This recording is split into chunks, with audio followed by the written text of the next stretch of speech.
à vous, bienvenue ici où nous parlons business, nous parlons restauration, nous parlons patrimoine culinaire africain, nous parlons de produits, je réponds à vos questions et surtout nous parlons de comment nous pouvons promouvoir, améliorer les business de restauration liés à l'Afrique, que nous soyons sur le continent ou hors du continent. Si ces thématiques vous intéressent, abonnez-vous et pour cela c'est simple, c'est en bas que ça se passe.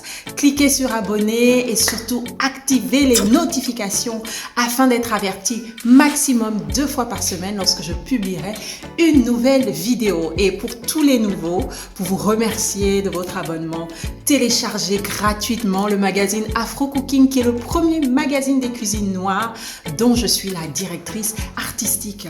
Je suis le chef Anto, chef de cuisine, auteur, spécialiste des cuisines d'Afrique et je suis ravie de vous retrouver ici.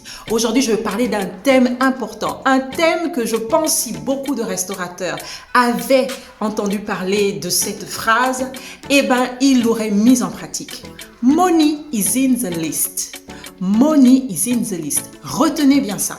Qu'est-ce que cela veut dire? Ça veut dire tout simplement que l'argent est dans la base de données. L'argent est dans votre base de données. Aujourd'hui, avec la crise sanitaire qui s'abat sur le monde depuis 2020, toutes les personnes qui ont un restaurant sont lésées. Pourquoi? Parce qu'aujourd'hui, leur restaurant est fermé. Alors, quelqu'un dirait, oui, mais il peut faire des prestations à domicile. Et c'est là que ça coince. Pourquoi ça coince? Parce que faire des prestations à domicile, c'est bien. Mais faire des prestations à qui?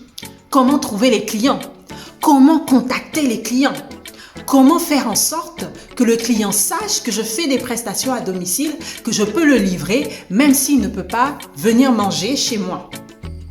Et c'est là que cette phrase prend tout son sens. Money is in the list. Lorsque vous êtes restaurateur, les clients passent devant chez vous, ils voient la devanture, ils rentrent, ils mangent, ils sont contents, ils s'en vont. Mais il n'y a aucun moyen, vous n'avez aucun moyen de pouvoir les recontacter. Et c'est ça qui a fait beaucoup de mal, je pense, beaucoup plus de mal aux restaurateurs aujourd'hui que le fait même d'avoir leur restaurant fermé. Parce que quand vous regardez les magasins physiques, comme Decathlon, la Fnac ou encore un magasin de vêtements, eux, ils n'ont pas eu ce problème.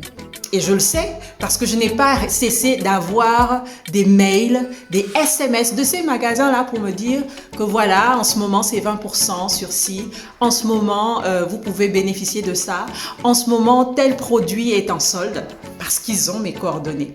Que se passe-t-il quand vous allez dans ces magasins? Ils vous demandent si vous voulez une carte de fidélité. La carte de fidélité qui leur permettra de prendre contact avec vous lorsqu'il y a des bonnes affaires. Et très souvent, oui, je vais prendre une carte de fidélité, ça ne coûte rien de laisser mes coordonnées. Très souvent, on laisse son adresse mail ou son numéro de téléphone ou même les deux.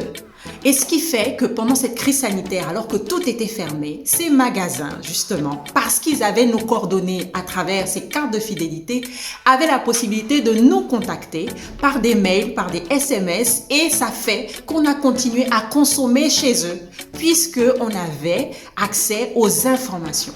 Les restaurateurs, pendant longtemps, n'ont pas fait ça.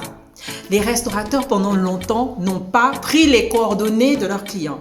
Alors, ce qui est super quand on est chef privé, c'est que nous, on a les coordonnées de nos clients. Bien sûr, on a leur numéro de téléphone parce qu'en général, il faut discuter avec eux pour pouvoir établir un devis ou préciser certaines choses concernant le menu qu'ils vont avoir. On a des contacts avec eux par mail parce que très souvent, ils nous disent « envoyez-moi par mail ci, envoyez-moi par mail ça ». Et on a même leur adresse postale parce qu'on est déjà allé chez eux pour pouvoir les servir. Et c'est là toute la différence parce que même quand tout était fermé, par exemple, moi, quelque chose que je fais, déjà chaque année, ce que je fais, au début d'année, avec ma base de données, j'envoie un mail à tous mes clients pour leur souhaiter une bonne année et je leur dis, pour la nouvelle année, tous ceux qui recommanderont chez moi, vous avez droit à 15% de réduction sur votre devis. Donc, ils savent que durant l'année, ils ont 15% de réduction. Et pendant cette période, justement, de crise sanitaire, je n'avais pas de mal à les joindre et à leur proposer mes services parce que j'avais leurs coordonnées tout simplement. Ce qui n'est pas le cas des restaurateurs. Voilà pourquoi je vous dis, money is in the list. Si vous êtes restaurateur ou si vous comptez être restaurateur, si vous voulez ouvrir en tout cas une enseigne, faites des cartes de fidélité, des cartes qui feront que les clients reviendront chez vous. Certaines enseignes, notamment de sandwich, font déjà ça. Lorsque vous commandez, vous avez des tampons. On vous met un tampon à chaque commande et par exemple à la 5e commande, vous avez un sandwich en plus ou un dessert en plus. Certains le font déjà, mais pas tous. Et souvent ceux qui le font, ce sont des enseignes plutôt commerciales. Mais si vous êtes tout seul, vous êtes restaurateur et que vous vous dites « Mon Dieu, comment je vais faire ?» Dites-vous en tout cas que dès maintenant, dès aujourd'hui, il faut collecter le maximum de données et les garder. Ça vous permet de pouvoir garder un lien avec vos clients. Ça vous permet aussi de ne pas perdre d'argent parce que quand tout est fermé comme ça, le seul moyen de contacter son client, c'est son mail, c'est son numéro de téléphone et si vous avez de la chance comme moi, son adresse postale. Aujourd'hui, plus que jamais, il y a la bataille des données. N'hésitez pas, en tout cas, si vous avez, quel que soit le service que vous faites, que ce soit en restauration ou autre, à garder le lien avec vos clients. Avoir son numéro de téléphone, qu'il soit WhatsApp ou un numéro normal, avoir son mail, ce n'est pas seulement pour lui proposer vos services, c'est aussi pour lui souhaiter un joyeux anniversaire, si vous le connaissez, la date de son anniversaire, c'est pour lui souhaiter une joyeuse Pâques, c'est pour lui souhaiter un joyeux Noël, c'est avoir un lien avec le client, un lien qui fait qu'il se sent pas juste comme un client lambda, il se sent en lien avec vous et c'est ça qui va lui donner envie de revenir. C'est ce qui fait la différence et qui fera la différence entre vous et le restaurateur lambda. En plus vous aurez de nouvelles offres, un nouveau menu, une formation, ce sera facile de pouvoir dire à vos clients « Voici ce que j'offre, voici ce que je fais, voici le coffret actuel ». Ce sera beaucoup plus simple parce que l'argent est dans la base de données. J'espère que cette vidéo vous a plu, j'espère qu'elle vous parle. Si vous connaissez un restaurateur qui a besoin d'entendre ça, n'hésitez pas à partager, n'hésitez pas à commenter, à liker et à me dire ce que vous en pensez. Je sais que souvent en Afrique, c'est un défi, les données. Et très souvent, il y a des agences qui cherchent à avoir des bases de données, des data parce que ça manque cruellement.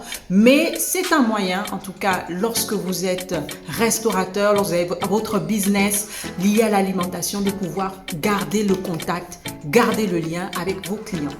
C'était le chef Anto pour vous servir. Je vous dis à très bientôt. Au revoir.